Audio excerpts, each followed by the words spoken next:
శ్రీ రఘునందన భవ భయ భంజన జనమన రంజన శుభకర చరణ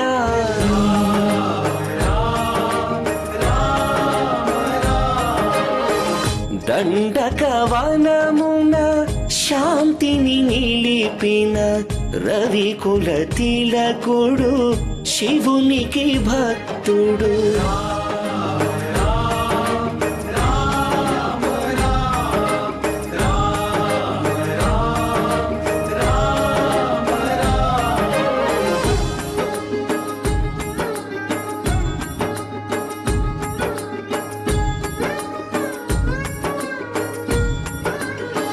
దశరథ పుత్రులు రామలక్ష్మణులు జనకుని కూతురు అండగను